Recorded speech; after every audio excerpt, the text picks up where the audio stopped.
Itu termasuk sebenarnya ada salah satu gangguan sih sebenarnya, obsessive compulsive disorder. Jadi gangguan kecemasan. Kalau ngelihat sesuatu yang nggak sesuai itu ada muncul kecemasan. Kalau nggak kelihatan aku nggak masalah, tapi kalau kelihatan itu keganggu gitu rasanya. Itu adalah suatu gangguan jiwa ya, yang mempengaruhi seseorang. Demam, risau, gundah gulana, sampai duri yang menusuk tapak kaki. Sesungguhnya itu adalah cara Allah. Tapi kemudian manusia memandang inilah orang yang terlaknat karena sering sakit. Inilah orang yang terlaknat karena selalu banyak kesulitan, kesusahan dalam hidupnya.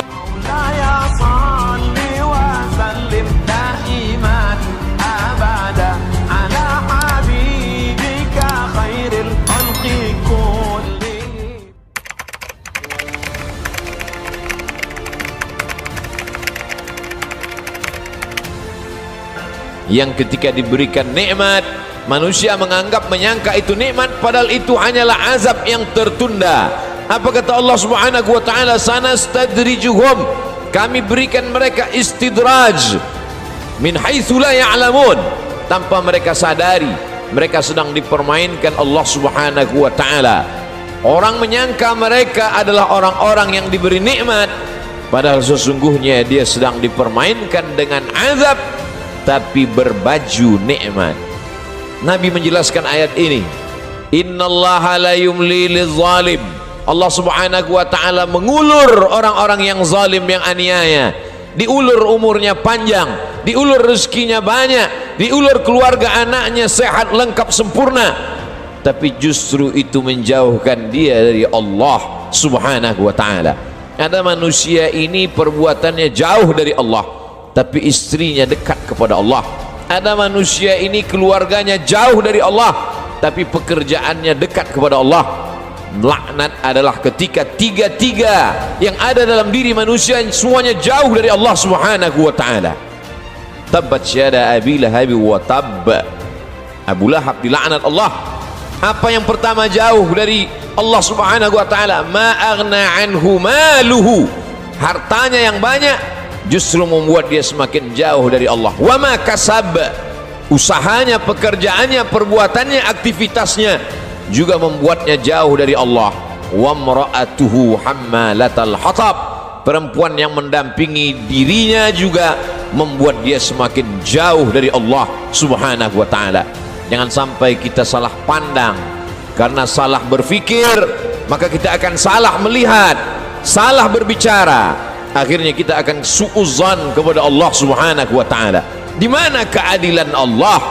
Mengapa orang yang tidak berbuat pahala, tidak pernah berbuat sedekah, tidak pernah melaksanakan salat, badannya sehat, umurnya panjang, rezekinya melimpah? Di mana keadilan Allah?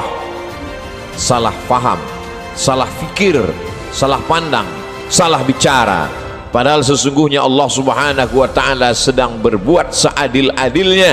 Ada orang-orang yang salah, diberikan Allah ujian sakit, lalu kemudian hapus dosanya, bersih dia menghadap Allah. Tapi ada orang-orang yang salah, karena dia tahu perbuatan itu salah, dia teruskan dalam kesalahannya. Mereka tidak kafir, mereka disebut dengan fasiq. Yudhillu bihi katsira, banyak orang yang disesatkan Allah. Wa yahdi bihi katsira, banyak orang yang diberi hidayah oleh Allah. Siapa itu orang yang disesatkan Allah? Wa ma yudhillu bihi illa al-fasiqin, yang disesatkan Allah adalah mereka yang fasik. Siapa itu orang fasik? Orang yang tahu bahwa perbuatan itu salah, dia lakukan kesalahan itu dengan penuh kesadaran. Dia sadar bahwa dia diperhatikan Allah, dia tahu bahwa dia lihat Allah, dia tahu bahwa bersamanya inna alaikum lahafizin, bersamamu ada malaikat-malaikat yang menjaga, kiraman, mulia, katibin, mencatat, ya'lamuna ma taf'alun, mereka tahu apa yang kamu lakukan. Tapi dengan penuh kesadaran dia langgar aturan-aturan Allah. Mereka adalah orang-orang yang fasik. Mereka diazab Allah Subhanahu wa taala di dunia, bukan dalam bentuk kemiskinan, bukan dalam bentuk kefakiran, bukan dalam bentuk penyakit. diazab dalam bentuk kenikmatan agar dia semakin jauh dari Allah Subhanahu wa taala. Innallaha la yumli lizalim. Allah Subhanahu wa taala mengulur orang-orang yang zalim itu, diulur umurnya, dipanjangkan umurnya, dilimpahkan rezekinya, disehatkan anak-anaknya supaya semakin jauh dari Allah Subhanahu wa taala. Hatta idza akhadhahu lam yuflithu, sehingga ketika Allah menjatuhkan azabnya ke neraka jahanam nanti, maka tidak ada lagi yang tersisa dari dirinya kecuali hanya layak menerima azab Allah Subhanahu wa taala. Innallaha la yazlimu mithqala dzarrah. Allah tidak pernah berbuat zalim aniaya walaupun sebesar biji sawi, sebesar ujung rambut, sebesar ujung tombak, sebesar mata kail pancing, sebesar butiran debu, sebesar tapak kaki semut yang hitam di atas batu yang hitam di tengah malam yang kelam. Tidak pernah Allah Subhanahu wa taala zalim dan aniaya. Lalu kenapa manusia itu masuk neraka? Karena perbuatannya sendiri, karena tindak tanduk dan tingkah lakunya. Karena Allah sudah memberikan dia ala fil jasadi mudghah. Ketahuilah di dalam jasadmu itu ada segumpal. Idza salahat salahal jasadu kulluh. Kalau yang dalam hati segumpal daging itu baik, maka baiklah seluruh jasadmu dari ujung rambut sampai ke ujung kaki. Wa idza fasadat, tapi kalau segumpal itu rusak, fasadal jasadu kulluh, maka rusaklah seluruhnya dari ujung kaki sampai ke ujung rambut. Ala wahiyal qalb, sesungguhnya yang segumpal itu adalah hati. Wa nafsi wa ma sawwaha, demi jiwa manusia dan penciptaannya. Fa alhamaha fujuraha, Allah berikan jalan fujur, jahat, buruk, hitam, bengkok. Wa taqwaha, Allah berikan jalan yang lurus, baik, saleh. Maka kemudian tinggal manusia memilih. Manusia memilih. Qad aflaha man zakkaha, beruntunglah orang yang mensucikan hatinya lalu dia memilih jalan yang diberikan Allah Subhanahu wa taala. Wa qad khaba man dassaha, rugi sia-sialah orang yang mengotori jiwanya lalu dia mengotori dirinya, lalu kemudian dia kembali kepada Allah dengan pakaian dosa, lalu kemudian dia heran sendiri melihat dirinya di hadapan Allah. Ya Rabb, ma li hadzal kitab, mengapa buku catatan dosa amal perbuatan saya ini la yughadiru saghiratan, semua yang kecil-kecil, wala kabiratan, semua yang besar-besar, illa ahsaha, semua tercatat tertulis dalam buku yang nyata. Allah Subhanahu wa taala berkata padanya saat itu, Iqra, bacalah.